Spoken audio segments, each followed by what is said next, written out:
The President.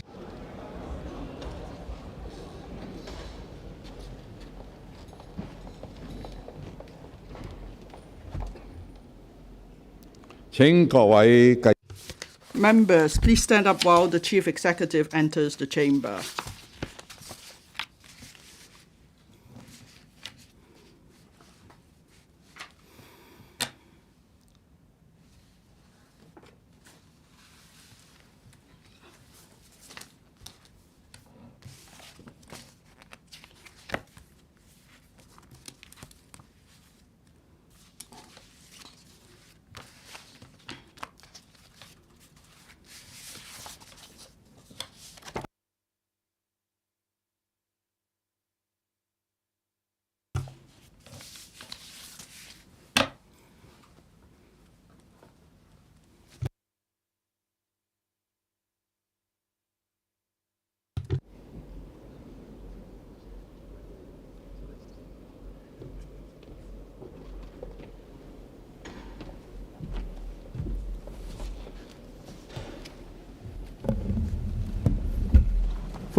Chief Executive, welcome to the meeting. The Chief Executive will first address the Council.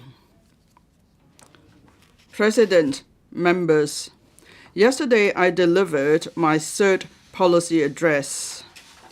The theme is Reform for Enhancing Development and Building Our Future Together.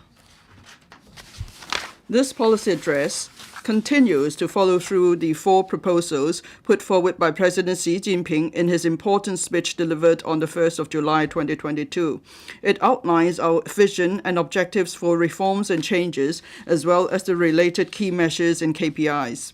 This policy address also follows fully the spirit of the 20th Central Committee of the Communist Party of China for Hong Kong to consolidate and enhance its status as an international financial shipping and trade center, become an international hub for high-caliber talents, exert a greater role in our country's opening up to the world, and deepen collaboration within the Guangdong, Hong Kong, Macau, Greater Bay Area through better harmonization of rules and mechanisms.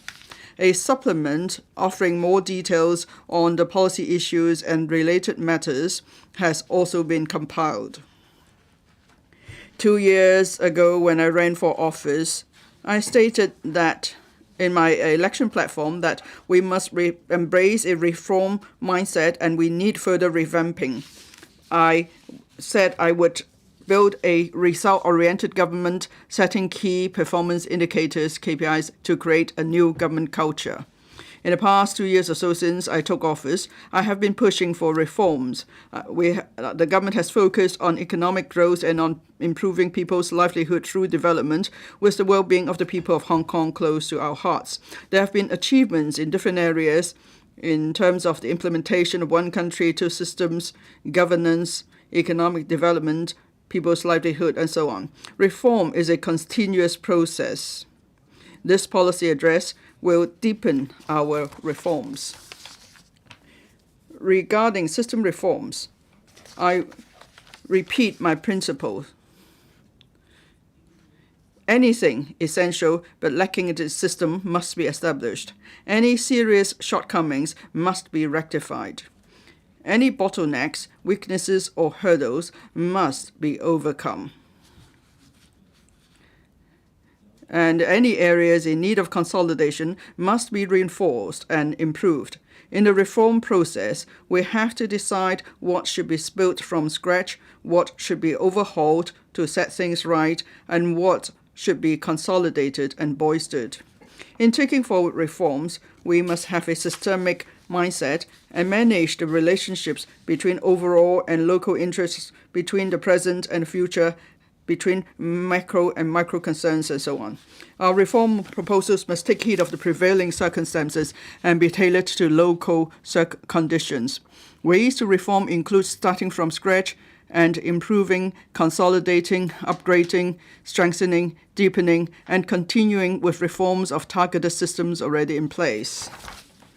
The policy address focuses on explaining our work in consolidating and enhancing Hong Kong's status as international financial, shipping, and trading centers, as these centers are closely intertwined. We have to expand and strengthen our existing businesses and explore new growth areas. The current complexity in geopolitics underscores our city's edge in security and stability. We will promote the building of international gold warehouses to bring investors to Hong Kong for gold storage and promote gold trading, settlement, and delivery. We will create a commodity trading ecosystem to attract relevant enterprises to establish presence in Hong Kong, turning our city into an operation center for international commodity trading, storage and delivery, shipping and logistics, risk management, and so on. We will seize upon the opportunity to develop the markets in international gold and non-ferrous metal, green transportation, and we will also promote the development of green shipping and aviation. And we will establish a fuel bunkering center to leverage the development opportunities in finance, trading, and maritime sectors. We will have regard to local conditions to develop new quality productive forces. We will vigorously develop a low-altitude economy, and we will set up the $10 billion INT industry-oriented fund to direct market capital to specific strategic emerging and new industries. We will build Hong Kong into an international hub for high-caliber talents. We will set up the Committee on Education, Technology, and Talents for Integrated Development. We will promote the integrated development of culture, sports, and tourism, and we will build the Kai Tak Sports Park into a landmark for sports and mega events. We will develop various diverse tourism products. We will give further support to SMEs through a basket of measures. We will promote the development of the Northern Metropolis, and we have presented the landscape of the Northern Metropolis in the next 5 and 10 years. We will also publish the development outline for the Hong Kong Park of Hotel, Shenzhen Hong Kong Science and Technology Innovation Cooperation Zone, and we will set up a demonstration zone and testing field. On people's livelihood issues, we will regulate subdivided units. We will deepen healthcare reform, and we will strengthen primary healthcare services, and we'll build a third medical school and give further fundings to care teams. Now, I have held over 30 consultation sessions and spent 3 months visiting different sectors to listen to reviews on the policy address. I'm grateful to every member of the public who has offered their views to me. This allows me to decide on priorities in formulating measures and policies. In the policy address, I have taken on board substantially the views of members of this council. I'm grateful to you for your views expressed in exchange sessions. I'm grateful to you for your written submissions and also views expressed in the interactive exchange sessions and anti-chamber exchanges. So this policy address has put together the wisdom of the public and the government. Together, we will build a good future for Hong Kong. I'm happy to listen to members' views on the policy address, and I'm also happy to answer your questions. Thank you. Members have been informed that the speaking time limit for each member is 2 minutes. Members may put questions to the Chief Executive or express their views or both when they speak. Members who wish to speak, please press the Request to Speak button. Mr. Chow Siu Chung, President, I thank the Chief Executive for taking on board the various proposals of myself and my federation, reviewing the, promoting employment of the middle-aged and seniors and so on. So we recommend these measures. And there will be full portability of MPF, and it's also announced in the policy address that there is already a specific timetable. So employees will soon be able to handle their MPF investment with total freedom. Now, we are continuously improving the MPF system, so there is better retirement protection for employees. But then there is one issue not touched upon in the policy address. The government has said that when eMPF is in full operation next year, there will be the arrangement to pay MPF contributions for the low-income group by the government. When I asked about progress, the government said it's still considering the various operational details. Now, we are still just 1 year away from the full implementation of eMPF. So will the government have a concrete proposal and clear timetable soon? And will you undertake to take forward this measure next year as scheduled? The Chief Executive. Thank you, Mr. Chow, for your questions. In the policy address, I have put forward measures on labor in labor support, and I thank you for your views expressed in the consultation exercise. Now, Mr. Chow refer to a measure that was proposed by the last government. I understand the Labour and Welfare Bureau is looking into that. I'm sure the Labour and Welfare Bureau has heard Mr. Chow loud and clear, so we will further explore the issues. Thank you. Mr. Edward Lau. Thank you, Mr. Chairman. Now, I support the theme of the policy address for joint reform and development.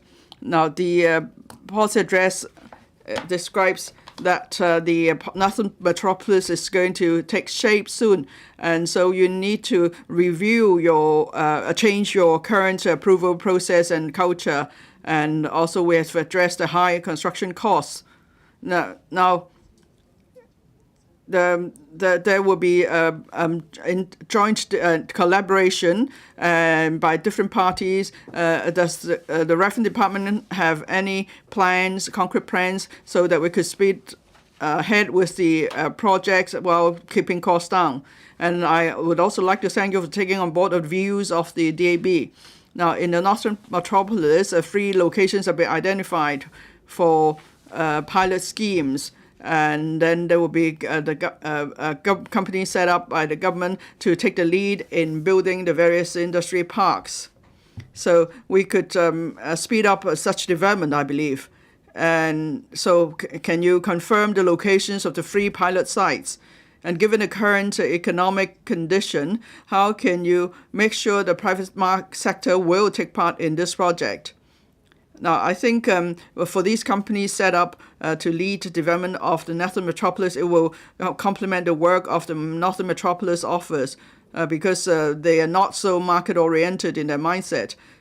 Will you consider a specific bill, say for Northern Metropolis bill, so that you could liberalize further the various restrictions and regulations, and that will promote the development and investment in the Northern Metropolis? Thank you.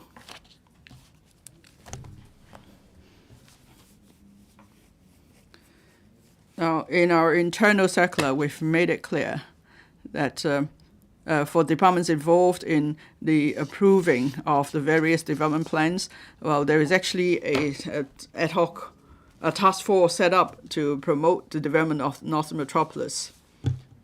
And it's stated in the internal circular that the spirit is to speed up the development of the project. Now, colleagues join the government because they want to serve the public.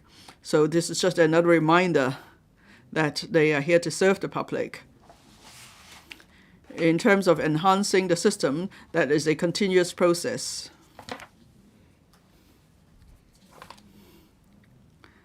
So there are various working groups or task forces set up to promote development. I like to work fast. So that's why when I assumed office, we've already amended various regulations and rules. So we have already compressed the approval process by a third in terms of the time frame. But of course, there's still many areas for improvement. So you can tell us if you spot such areas.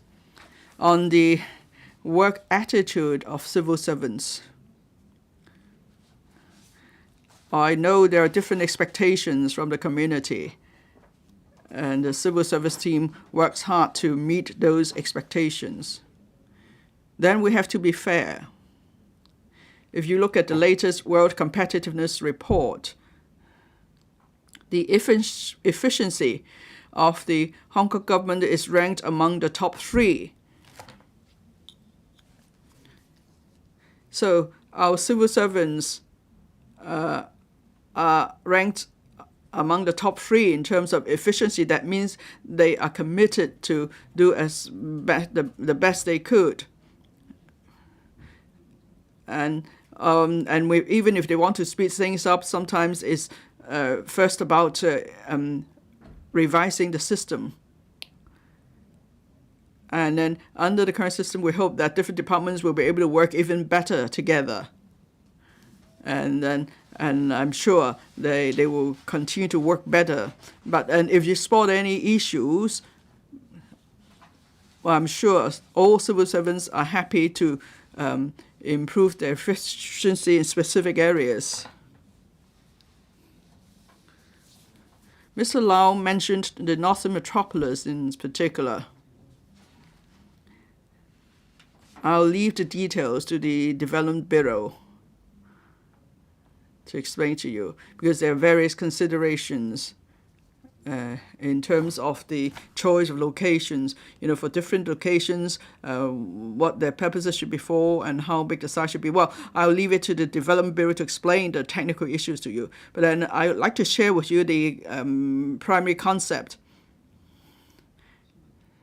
The Northern Metropolis will take 10 and even 15 years. And if we're talking about a longer term, we're talking about 20 years. So this is a mega project. So it's not just for the government alone to speed things up. So how do we leverage market forces? That's why the Development Bureau and different teams go overseas to learn about the practices. If we want to tap into market forces, there's already a good and successful example. That is, the Airport Authority is doing really well, as you can all see. So this is one model to consider. But then, as Mr. Lau said, maybe then that means we need to enact a piece of legislation. But then there could be other forms of operation, such as joint venture. So how do we operate these various zones? It depends on the size and nature of the zones. For example, if it's for I&T development, then it's similar to another science park. Then can we just hand over the site to the science park? Or can we set up another organization similar to the science park? So the Development Bureau will explain in detail what they're going to do in an upcoming press conference. But then at the level of the chief executive, my demand is that we have to be flexible and agile, because we're talking about over 10 years in developing the Northern Metropolis, so we can't just rely on the government alone. We know there are many interested enterprises, and they are all looking at long-term development. That's why I mentioned patient fund capital. So we are looking for a long-term return. We're not looking for short-term return. And then when I talk to different groups, and many of the venture funds are happy to consider patient fund. So therefore we have to consider the different locations, nature, and sizes of the zones, and we have to consider the elements involved before we come up with concrete proposals. Thank you.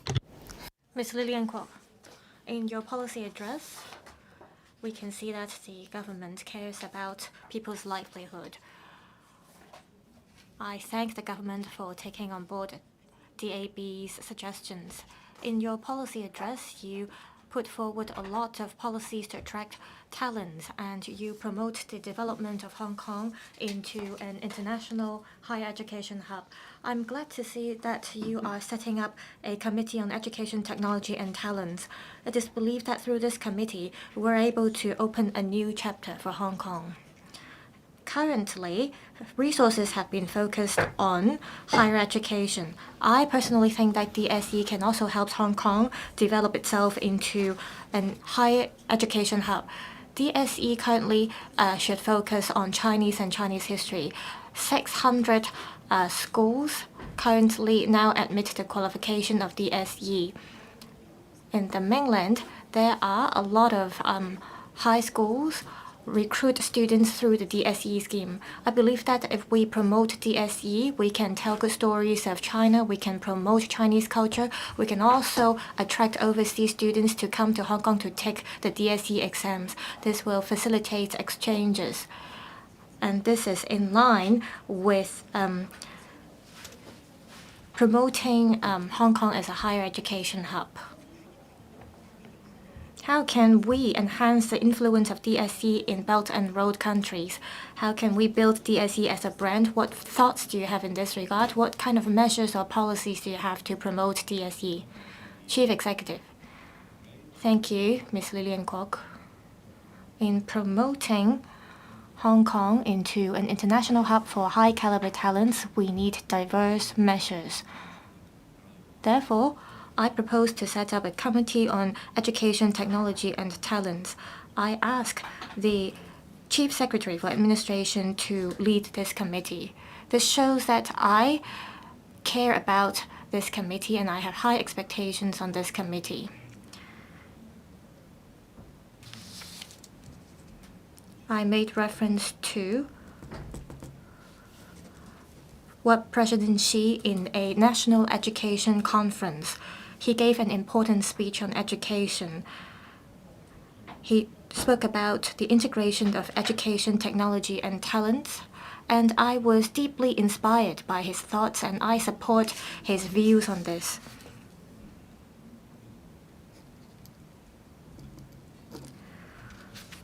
We want to promote the brand of study in Hong Kong. I think we have to do this in phases. I agree that we should promote the DSE. It is a high-quality exam system. Students can take the exam by writing in Chinese simplified or traditional characters. In attracting more students to come to study in Hong Kong, well, we are currently targeting those who would want to study in the universities or higher educational institutions here. This is the first step, and the next step, we want more students to come to take the DSE program.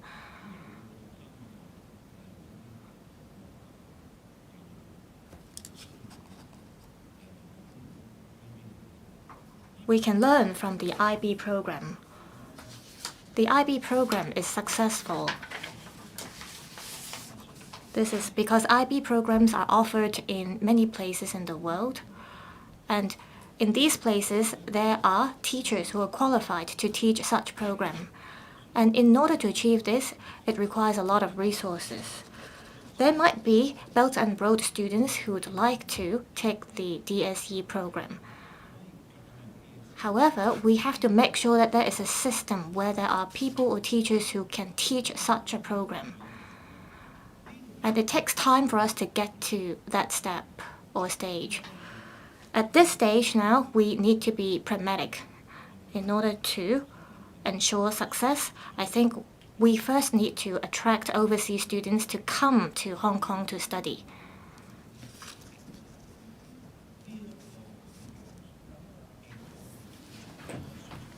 With more students coming to Hong Kong to study, it will help us promote the education system in Hong Kong.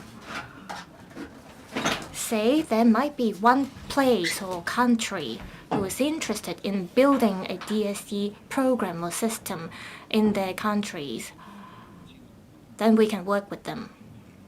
However, if countries aren't interested in the DSE program, then there isn't much that we can do.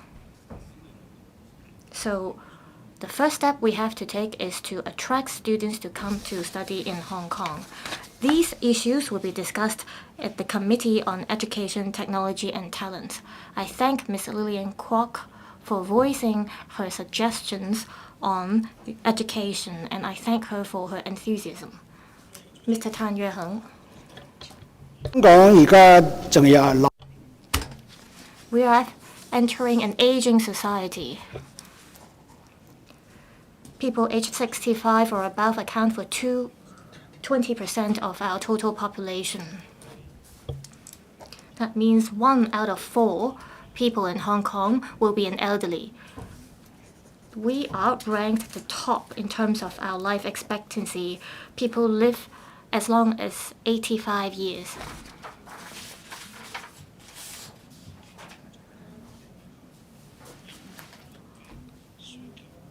So this means there is high demand for elderly care and finance.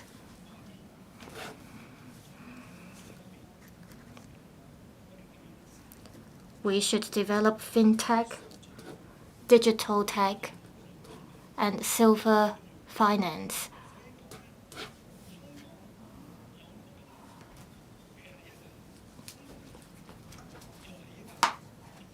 Silver finance in Hong Kong is a financial as well as a livelihood matter. In developing silver finance and elderly care, do you have any thoughts or measures? Chief Executive, I'd like to first thank Mr. Tan for using Cantonese to pose his questions. Last time he used Putonghua, and I appreciate the opportunity for us to interact here. Elderly care and silver finance are crucial. Therefore, there is a big part in my policy address that touched on elderly care. Silver finance is important.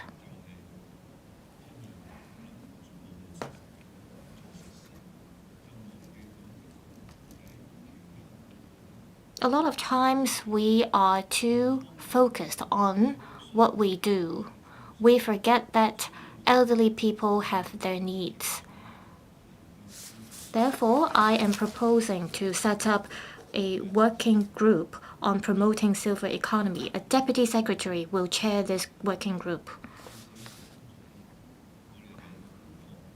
There are 5 areas that we will work on in this working group.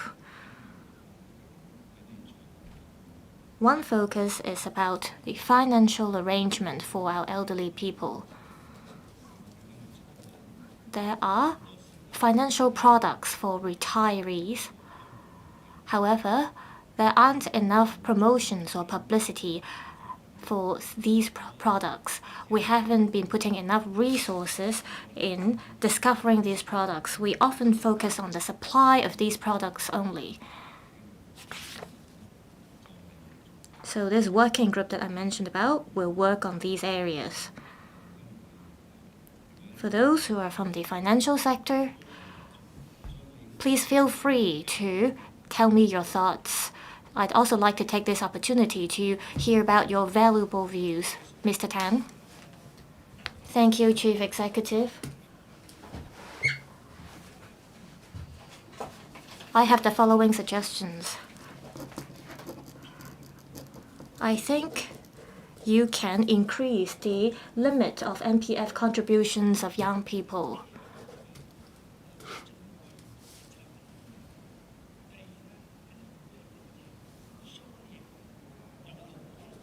You can also develop insurance products for elderly people.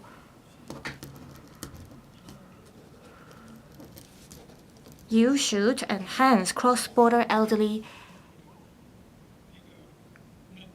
financial products to encourage more investment in silver economy products. You should encourage people to use their pension to make investments so that Hong Kong can become a cross-boundary retirement center.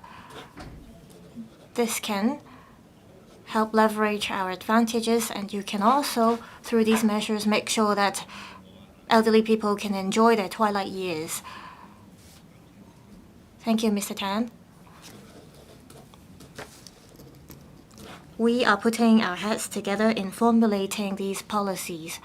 In the policy address, I believe that the leader of the working group has heard your views. We will consider them one by one. The government needs to set a clear direction. There are many things that we can do. Very often, there are too many views and it's hard for us to focus on one view.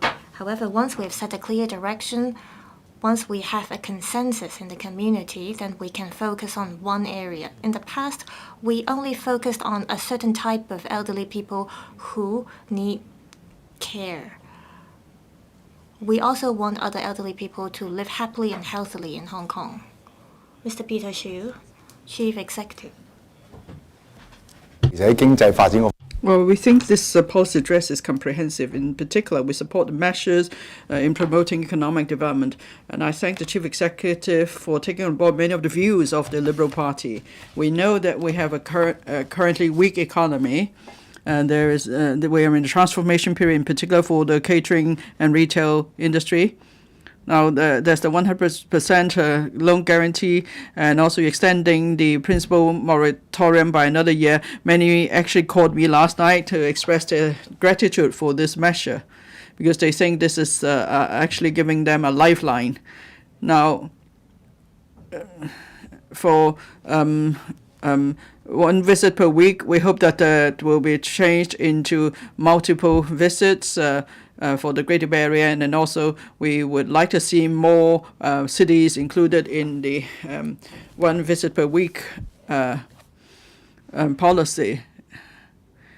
Now, the Shenzhen currently has a one visit per week policy, but we hope the other eight mainland cities in the GBA will be included. I wonder if you're just thinking about these 8 cities, or you're actually thinking about more cities, because then we can see more visitors coming to Hong Kong, and that may be a boost to our retail and catering industry. And how are you going to ask the central authorities to relax this policy as soon as possible? Thank you. Now, in my exchanges with the public and members, I fully appreciate that certain industries face immense challenges.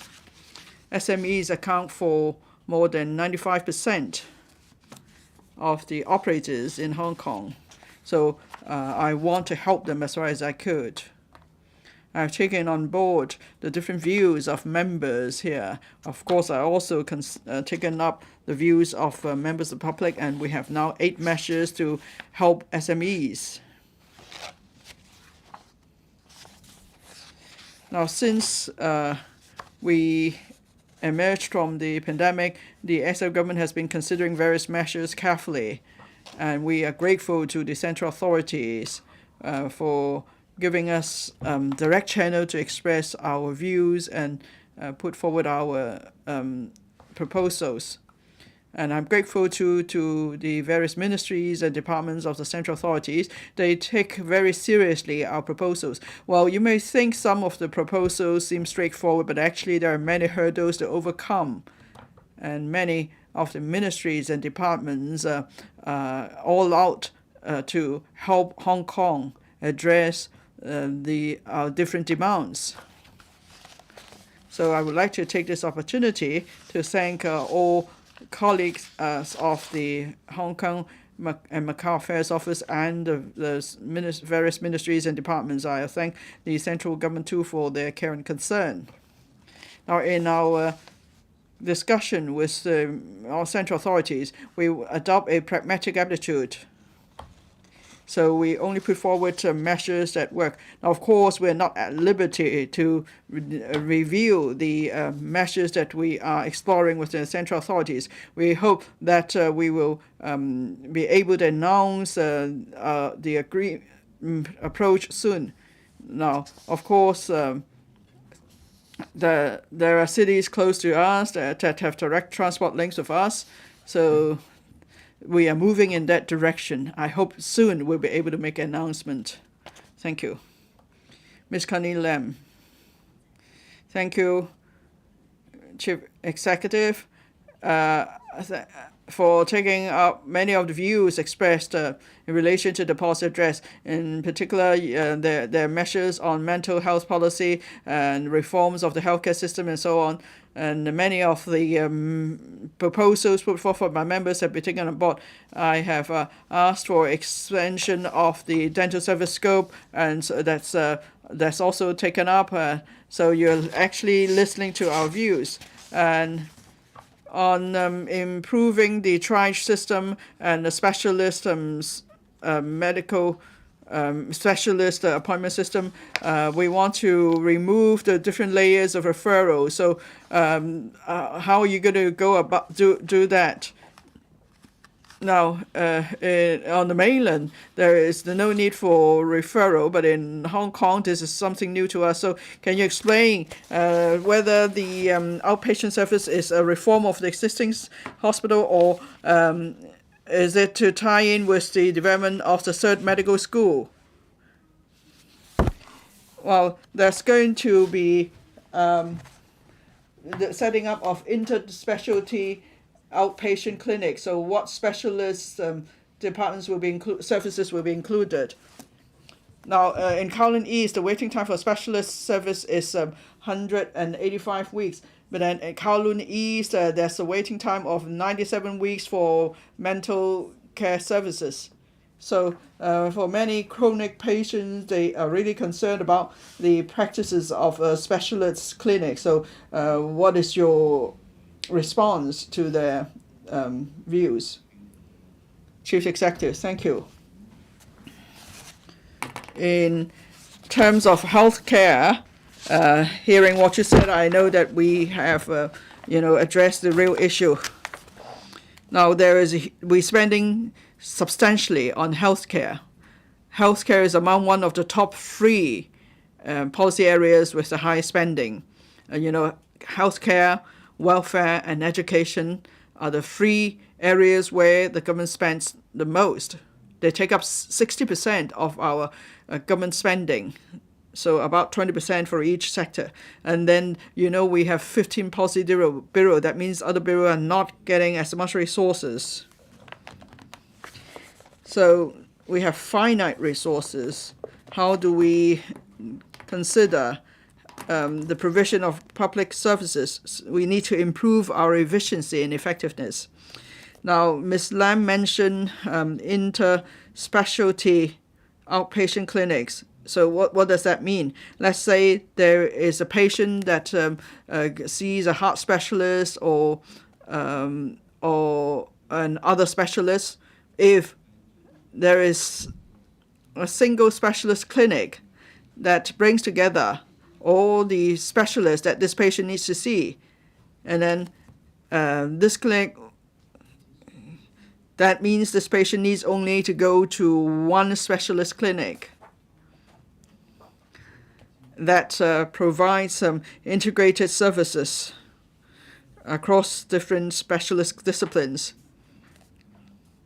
Now, on the actual arrangement, I'll leave it to the Health Bureau. We're going to have a series of press conferences, and different policy directors of Bureau will explain their policies to you in detail. Now, what we need is a platform for this system to work. Because, say, we know that this patient is actually seeing 3 different specialists, then on this platform there could be coordination to make sure that the patient needs not go to different specialist clinics. Instead, the patient needs only go to one specialist clinic for consultation. So in the press conferences and at electrical meetings, the details will be explained further, because these are rather technical. But I'd just like to give an overall response to the question raised. Now, we have finite resources, so that's why we want to make sure that our healthcare services would benefit patients better. So we're trying to enhance our internal system. For example, that's why we're proposing this new mechanism of interspecialty integrated outpatient clinics. We're also going to promote public-private partnership and collaboration. And at the same time, we want to expand our service capacity because we have already collaboration with the Greater Bay Area on different areas. So maybe there are healthcare services that in the GBA that would benefit the public. So that way we can expand our service capacity. So in terms of the top-tier design, we want to enhance our local healthcare services. Our services are already of world-class standard, but at the same time, there may be long queues for services. So we want to expand our service capacity as well. Thank you, Mr. Jimmy. Thank you, President.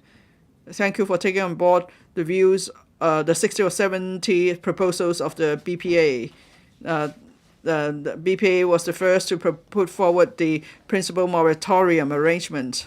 So I understand the government is going to set up working groups to be led by the CS and the deputy department secretaries of departments, and then on tourism, there's a blueprint on promoting tourism, and you're going to develop mega event economy, etc.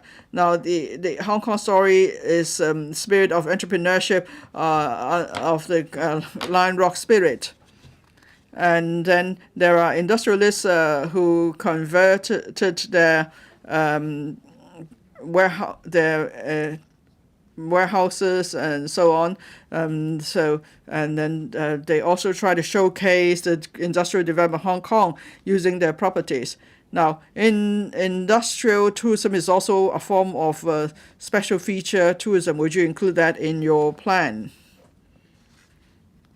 Chief Executive, I'd like to thank Mr. Ng for always conveying the views of the sector to the government. And you've proposed the principal moratorium arrangement, and we've taken that on board. So thank you for the suggestion.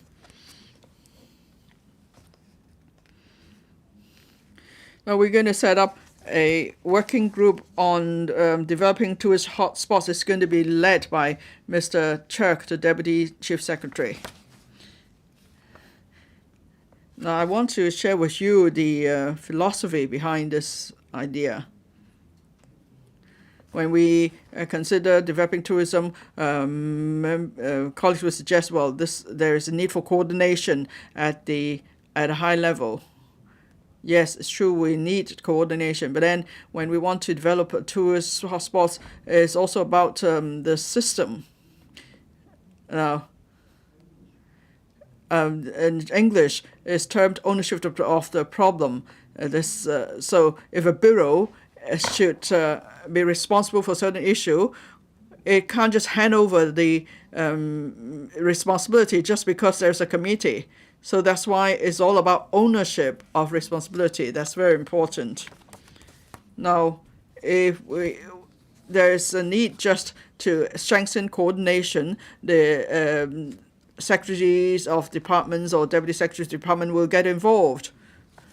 But then we can't just be setting up various coordination committees led by the chief executive, because then the bureau will no longer have ownership of their responsibilities. So that's why we have to consider both the pros and cons when we set up a committee. Now, we have 15 directors of bureau. I know they're all committed to performing their duties, and then we will have synergy. It's like the conductor of an orchestra.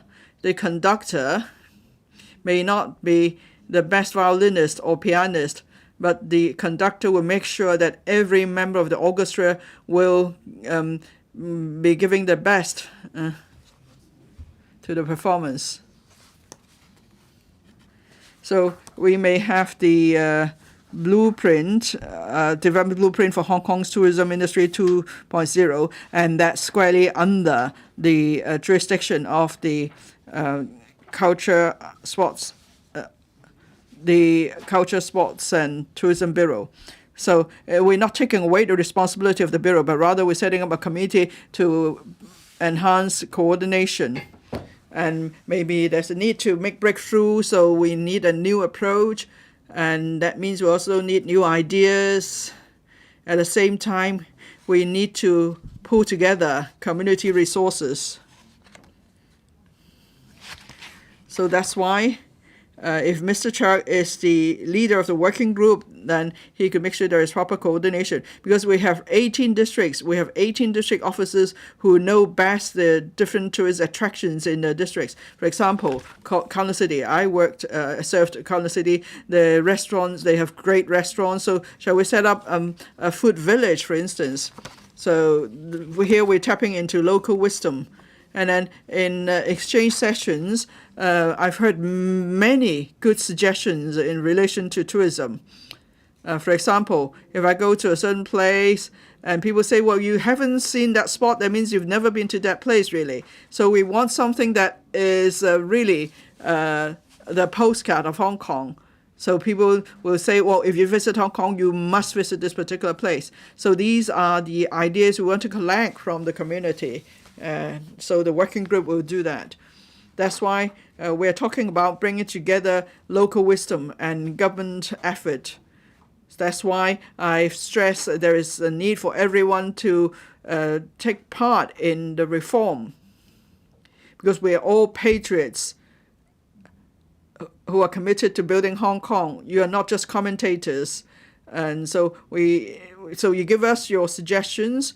At the same time, I want you to be involved as well, because you know your districts well. And so you could take lead as well, and you could join us in the effort, and I welcome that. And Mr. Jimmy Ng suggested industrial tourism. I went to Japan many years ago. At the same time, they used robots to assemble cars. Few places did that at the time, so I did visit a car plant and watched how robots put together cars. So that left me a deep impression. So industrial tourism certainly has an advantage.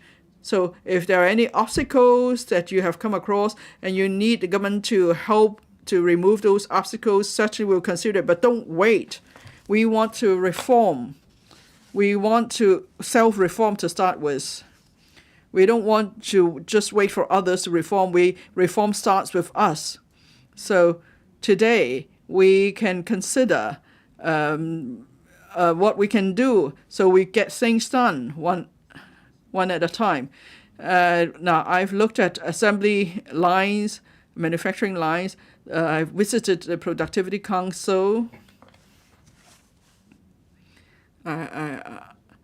The Hong Kong Productivity Council, it is doing a brilliant job. But there is not enough publicity, so there's need for more publicity. I said so during my visit.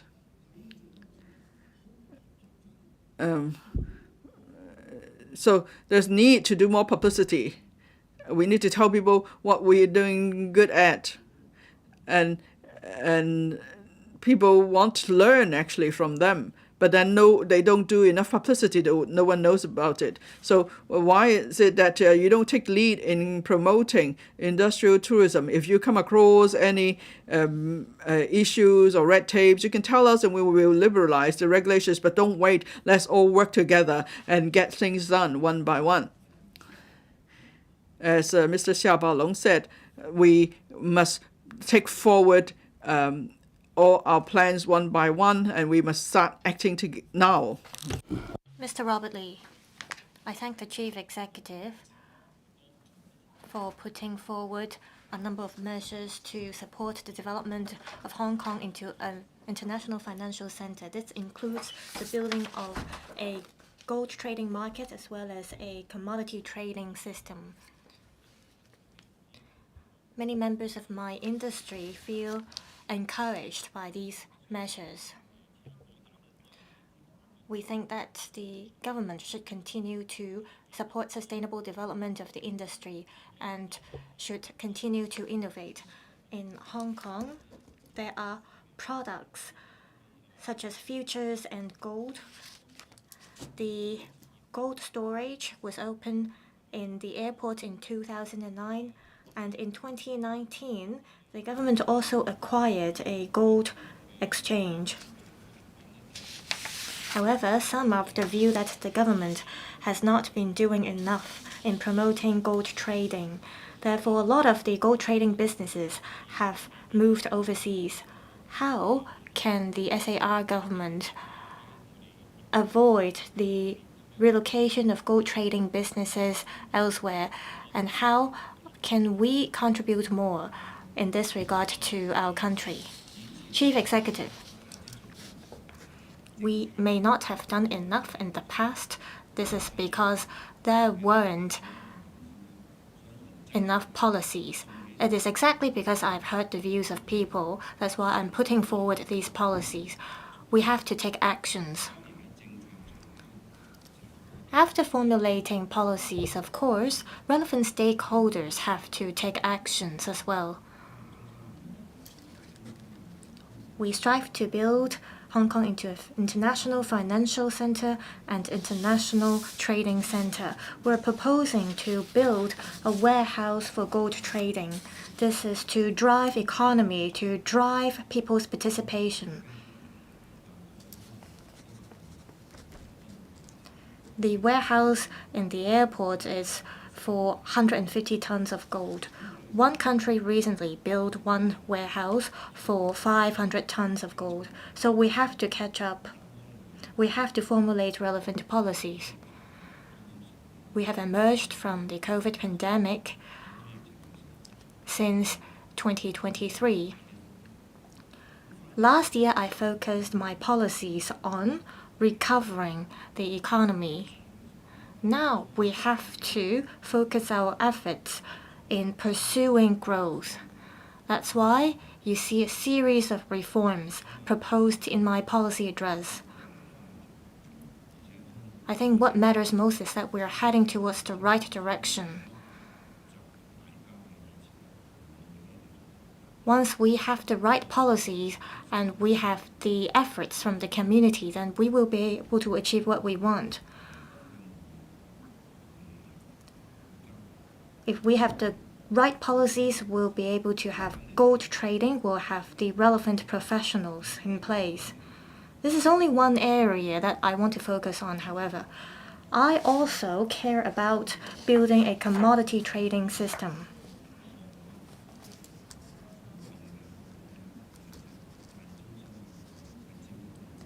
Commodities account for more than half of the global shipping trade volume. That's why we have to create a commodity trading ecosystem. This is going to be a game changer for us. However, this is a long-term goal because there are different types of commodities.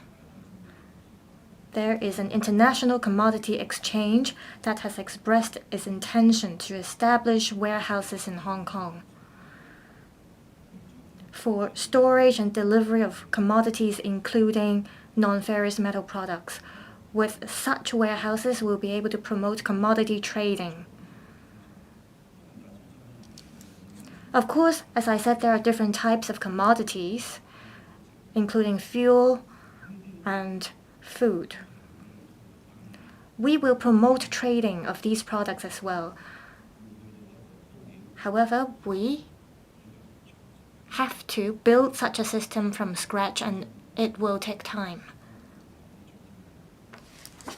Some Chinese enterprises and firms told me that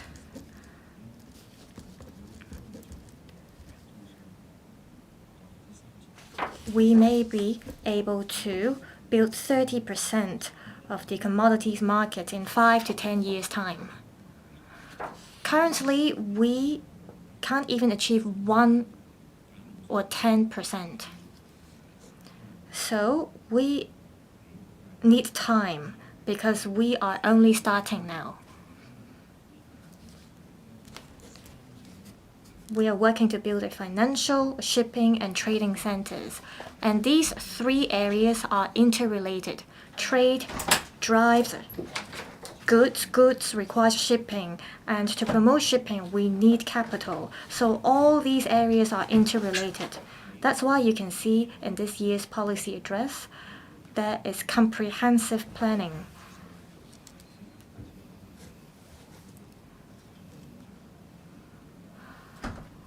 I'm not able to include all the concepts here because I can only include so much in my policy address. What I want to say is that once we have clear policies, we can focus on those areas. Hong Kong people are very smart, and we can always scale new heights. And I'm very confident about this. Dr. Chow Meng Kong, thank you, President. Chief Executive, you mentioned yesterday that we should not underestimate ourselves. Both last year and this year, you mentioned about building Hong Kong into an international higher education hub.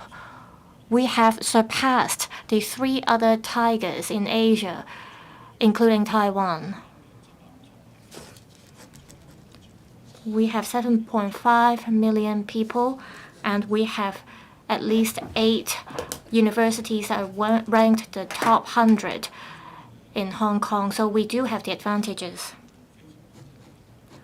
Parents and students in Hong Kong recognize your policies and efforts. However, in building ourselves into an international hub for post-secondary education, we should not forget about the grassroots students. We should not forget about the 14 educational institutions that focus on vocational training. According to the policy address, the government is going to amend Chapter 320 of the Hong Kong law. Some self-financing institutions told us that the government focuses too much on regulation, but lacks offering support to these institutions. There are many self-financing institutions that are not getting the government's support.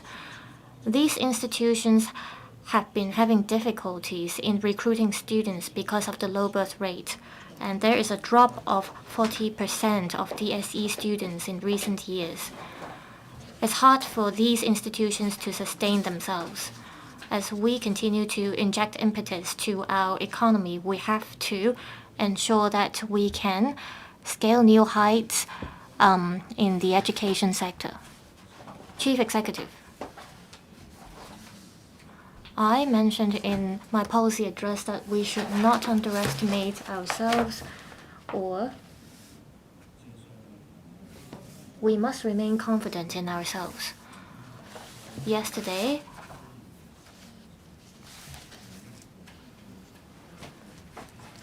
there was an announcement that Hong Kong is recognized as the freest economy in the world.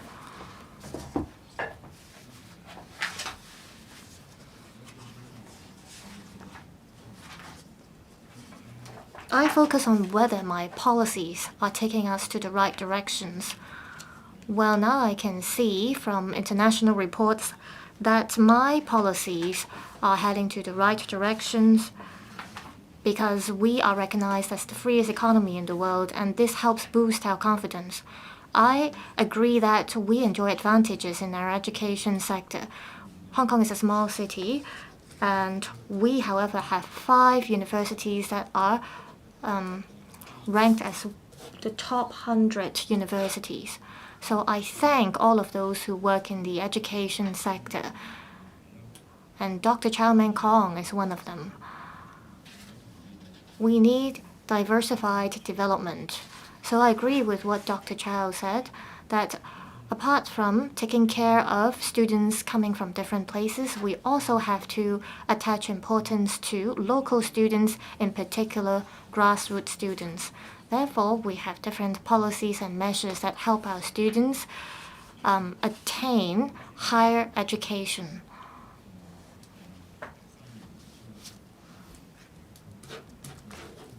I mentioned in my policy address that we have to have Chapter 320 of our Hong Kong law.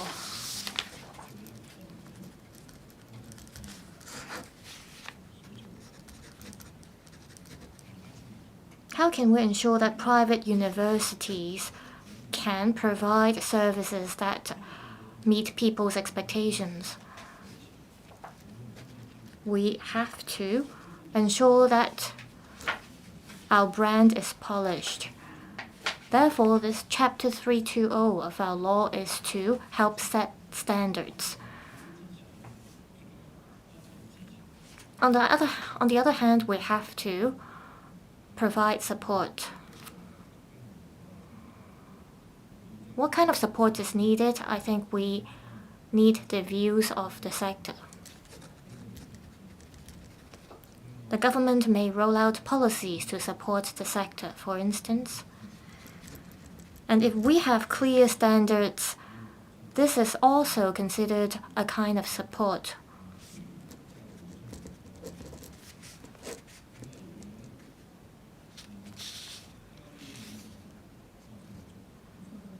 And the point about a student recruitment or enrollment, Dr. Chow mentioned that we have to recruit students from different places. We are proposing to promote the Study in Hong Kong brand to the world. We have students coming from the mainland as well. They have to apply for visas if they want to come, and these visas are approved by the mainland authorities. So we will talk to the mainland authorities about this. Some of the suggestions made by Dr. Chow are included in my discussion with the mainland authorities. Of course, there are new ideas proposed by Dr. Chow as well. I hope that when things have become mature, I will be able to disclose more details. As I said, this takes time, and I want to thank the mainland authorities for offering help to us all along. And we have been working hard with the mainland authorities. I hope that with our effort as well as the effort of mainland authorities, things will become more mature. Mr. Yang Wing-kit, I'd like to thank the Chief Executive for taking aboard many of the views of the A4. So this policy address has indeed taken board the views of the public, and you are keeping tab of public sentiment. Now, I thank you for suggesting turning Kowloon City into a gourmet district, because we have various different cuisines there, and so I welcome members here and members of the public to come more to Kowloon City and for food. Now, but I am not talking about Kowloon City today. I'm talking about Kai Tak rather today.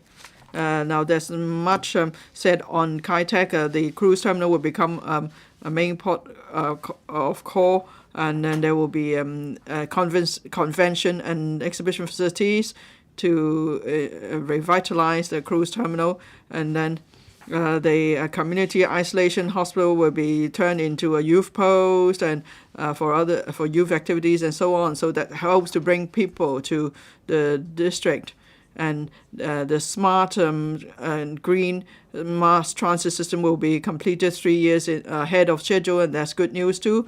And then the Chief Executive expressed much concern about the Kai Tak Sports Park in terms of the crowd dispersal and so on in mega events and so on. So all such developments are important for Kai Tak.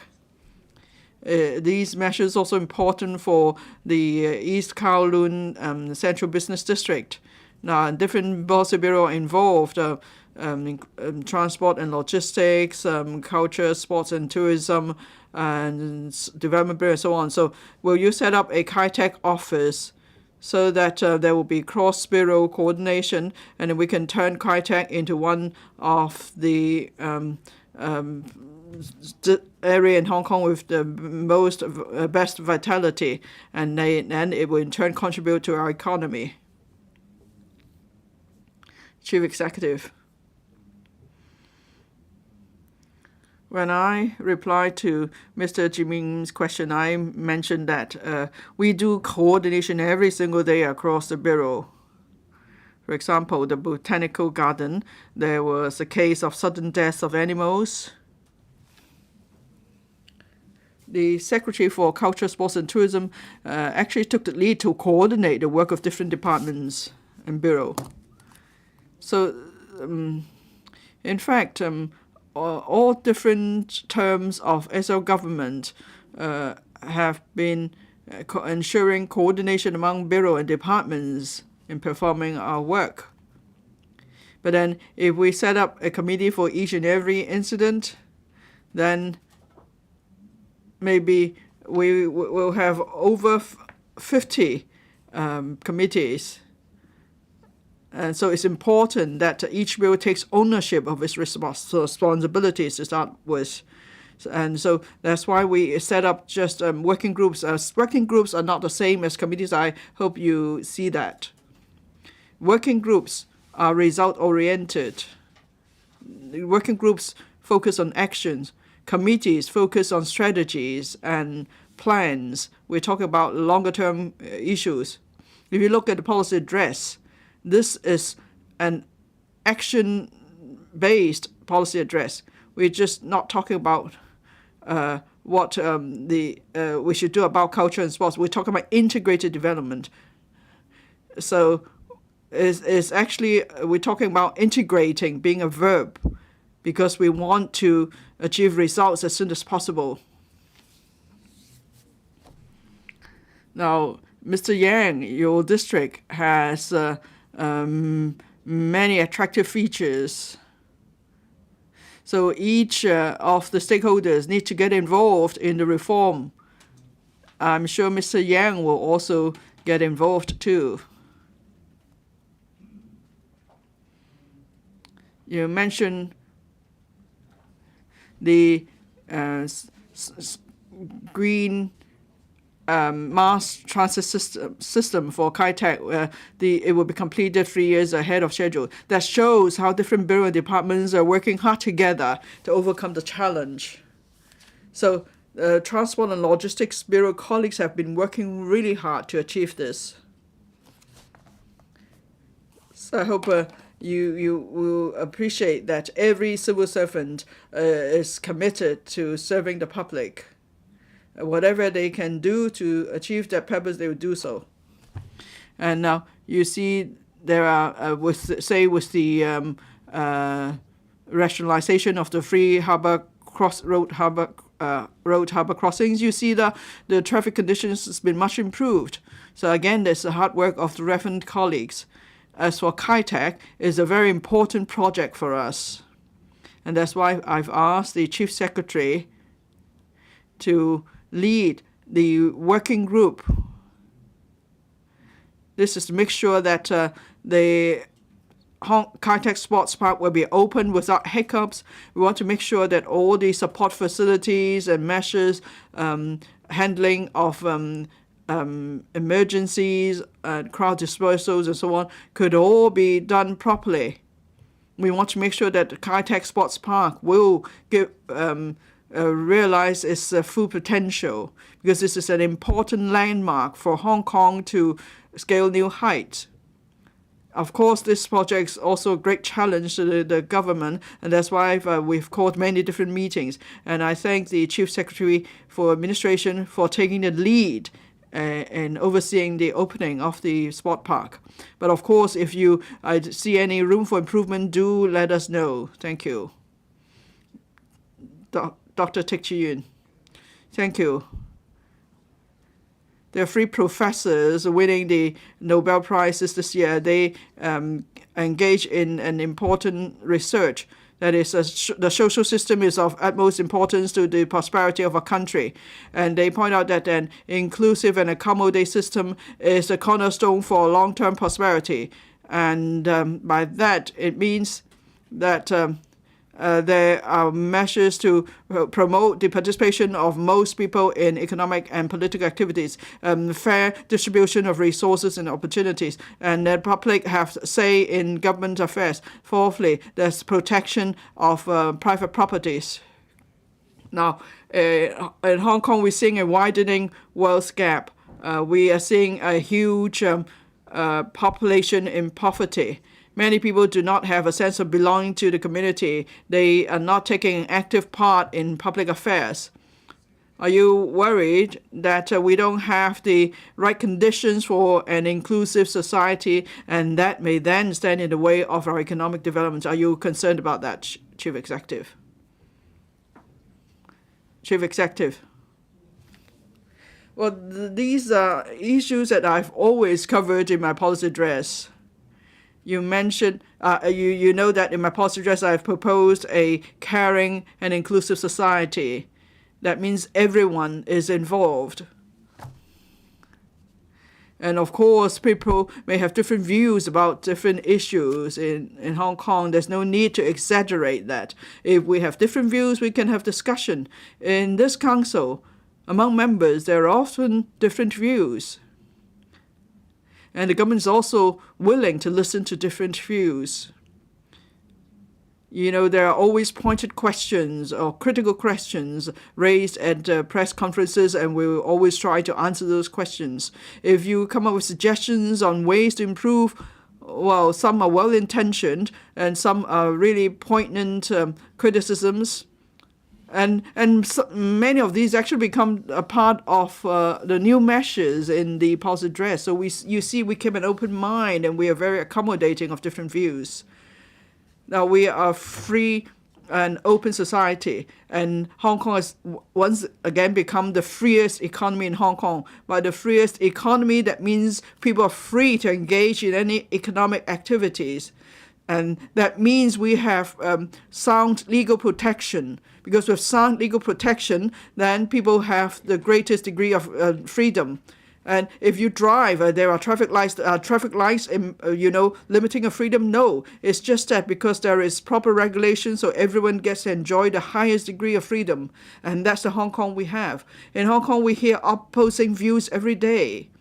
And then there are people who complain about the government every day in the media, in newspaper. You could all see that. And so we do listen to all such views. And sometimes we think, well, these views are valid, and so therefore we change our policies or measures. But we won't tell you because A said this, so we are doing this, or B said this, so we're doing that. No. We take on board your views, and you know which of your views has been taken up by us. And of course, we are always grateful to your views and suggestions. Now, Dr. Teck may complain about the government too, right? You often make pointed views about the government. You say this every day, and we hear you, and we welcome your pointed views. Our colleagues are happy to listen to your views, and your views are reported to in the media. So there are certain views that are not in line with the facts. They try to stir up emotions, and we have to see that. Now, of course, it's fine to have different views, and because we have different views, that we're able to make progress. Now, I agree there are different issues in the community, and we may be doing better in some areas, but not so in other areas. And then there are also people doing better and some less so. We have disadvantaged groups. That's why we need to help them. So in the chapter about promoting happiness, you see that we have a wide range of measures to improve people's livelihood in pursuit of happiness. And it's not just for the government to make the effort. Everyone needs to make the effort. So we are all free to express our views and suggestions, especially under the principle of patriots administering Hong Kong. And that together we could come up with projects that will benefit the development of Hong Kong. Now, it's only normal that there are criticisms in the process. I've said before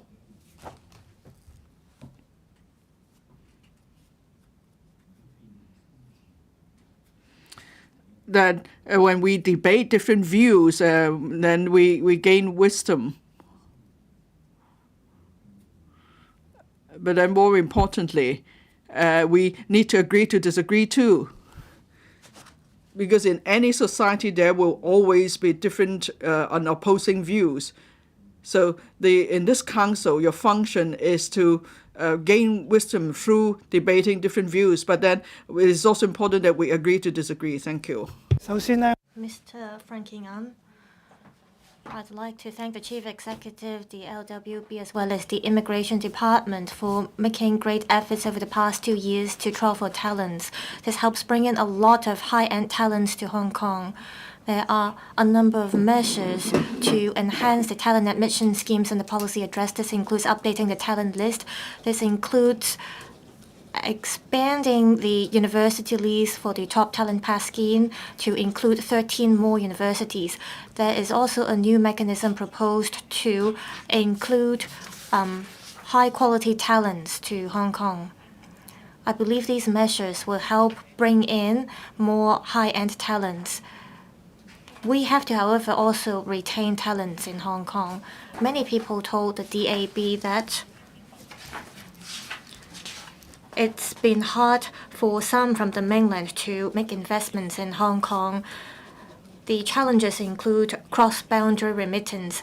Will the government consider relaxing relevant arrangements to allow mainlanders or mainland talents who come to live in Hong Kong through remittances purchase properties in Hong Kong or repay mortgages through such remittances?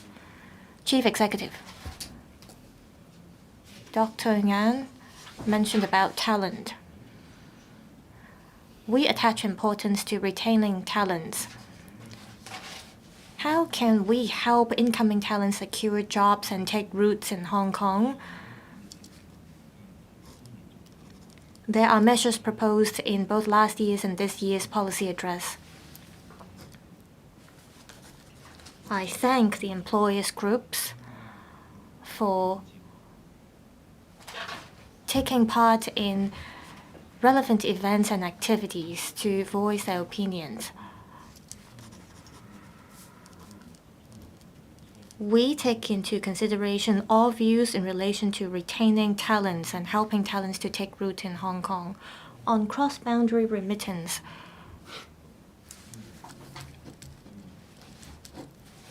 this is one area that I'm working on. This involves a lot of different factors. I believe apart from internal studies that we have to do within the government, there are other relevant parties who have to engage in relevant studies as well.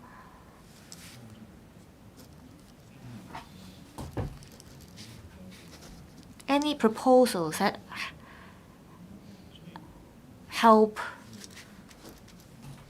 incoming talents, including the new arrivals from the mainland, we look into them.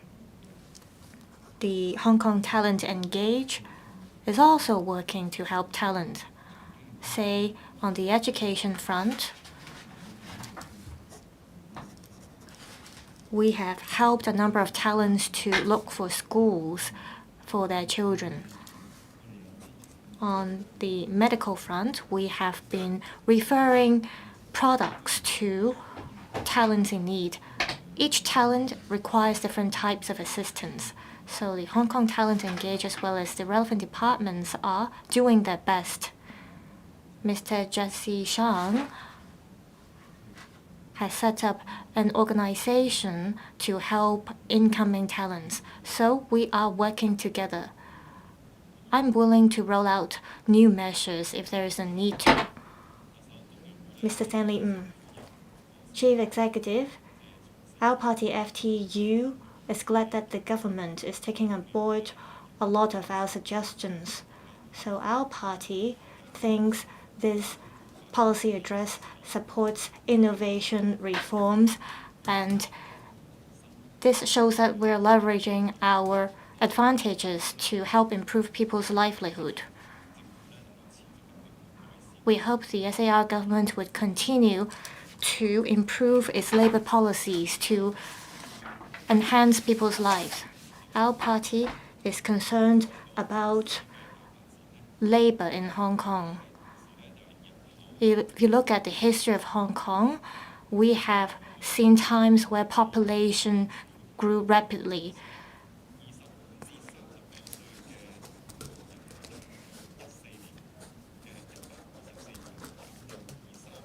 there is a drop of working population from 1.24 million to 1.13 million from 2024 to 2023.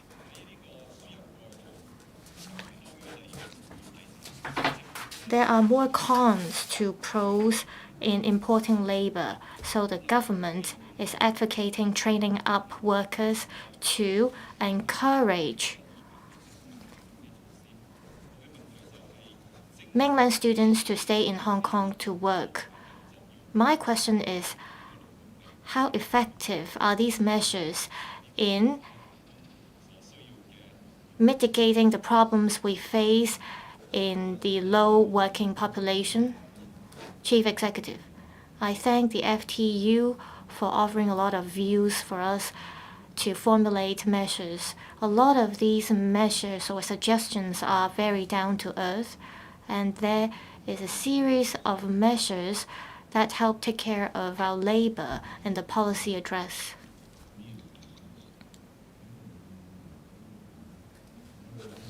Mr. Stanley mentioned about the drop of young people in our working population. I think this is a result of an aging population. There are pros and cons to it. Well, the good thing is that our healthcare system is quite good. That's why we are ranked one of the top in the world in terms of our life expectancy. Of course, an aging population has a negative impact because we're also seeing an aging labor population. We have short-term and long-term measures for tackling this issue. This is a structural issue.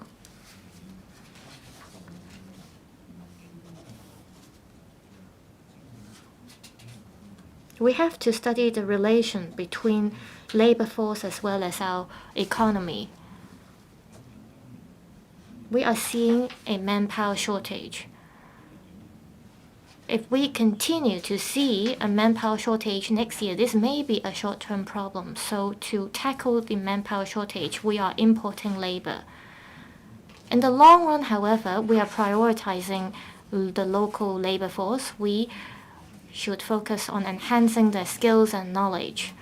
We have to train up local workforce. So there are policies in this regard. That's why I'm proposing to reform the Employees Retraining Board.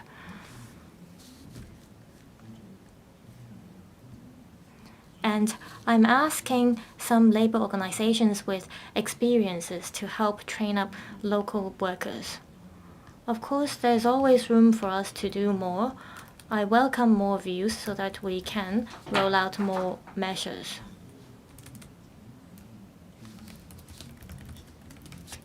On another note, we want to ensure good economic growth in Hong Kong.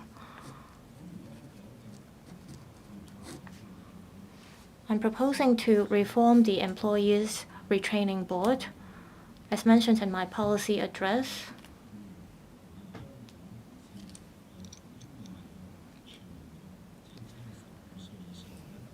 We want anyone aged about 15 to be able to take part in the skills-based training programs. It is not just occupational-based. A skilled worker can easily change jobs. So my philosophy is that we prioritize skills, but at the same time we emphasize lifelong learning.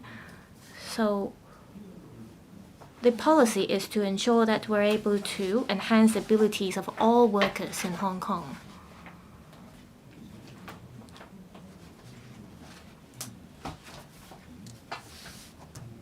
We are giving out 2 vacant premises for the labor sector to help train up workers.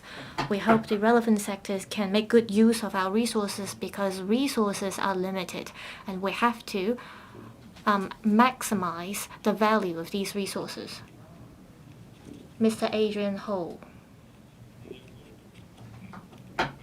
Chief Executive, I'm happy to see that in this policy address, there are proposals to step up training for elite coaches and elite athletes, and that some venues for swimming competitions will be built, and the Kai Tak Sports Park will be developed as a landmark.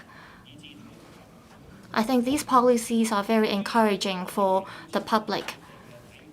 I think we have to take good care of local sports associations. We have football teams, we have basketball teams, we have to take care of their needs to ensure their development.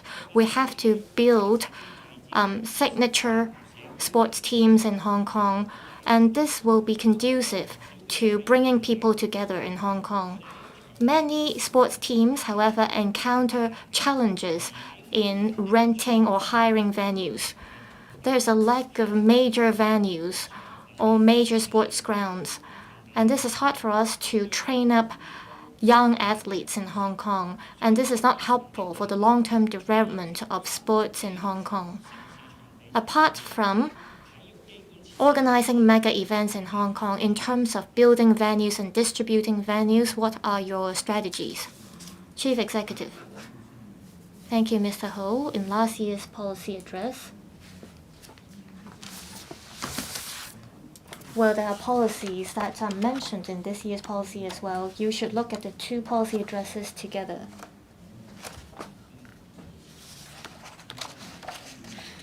Last year, we mentioned about what kind of venues we'll provide, and this year I focus on the Kai Tak Sports Park. This is because it's going to be a major landmark. We have a full set of plans.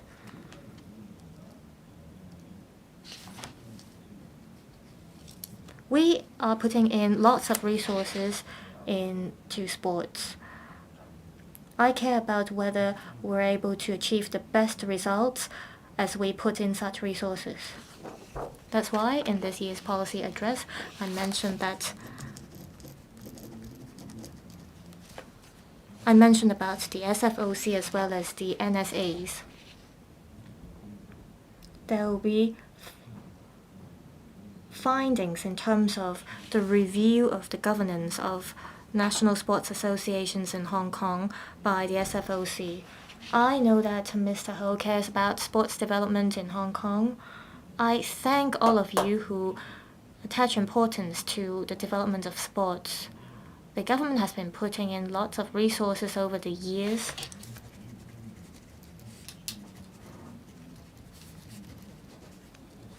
There are coaches, athletes, as well as different professionals have been helping to develop sports in Hong Kong. That's why we have achieved great results in international competitions and in the Olympics. However, resources are limited. That's why one focus of my policy address is, apart from upgrading our hardware, what matters most is we have to ensure a healthy governance system.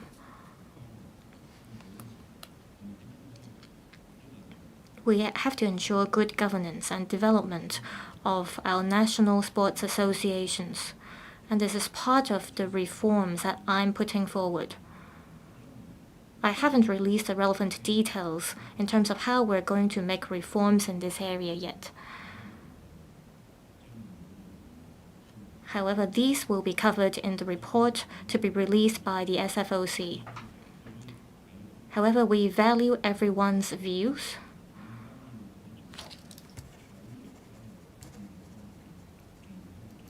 We have to ensure the healthy development of our sports systems.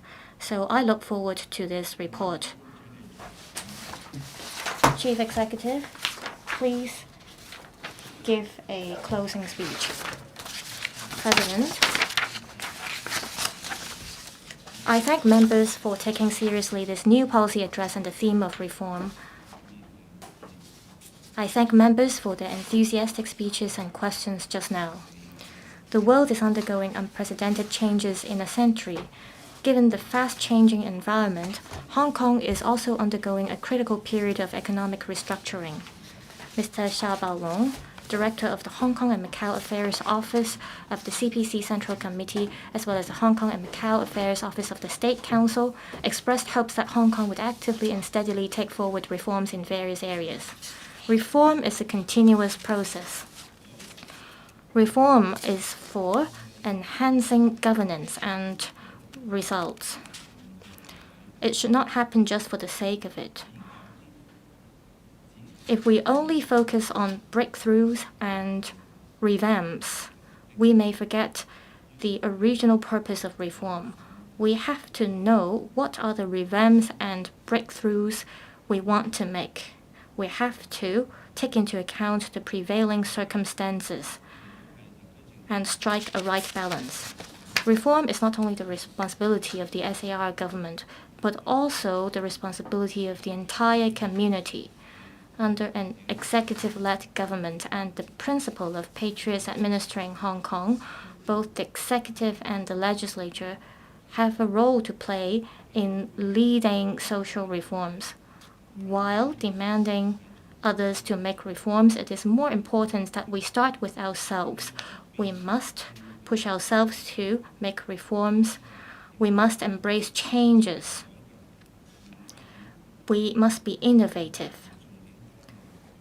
This is the reason and aspiration why I set this direction in my policy address.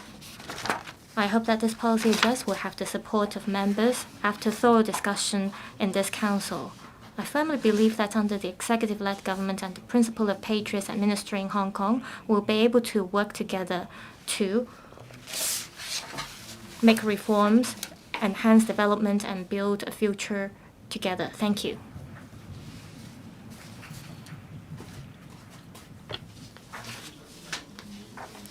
This is the end of the Q&A session. The Chief Executive now leaves the chamber. Members, please stand up.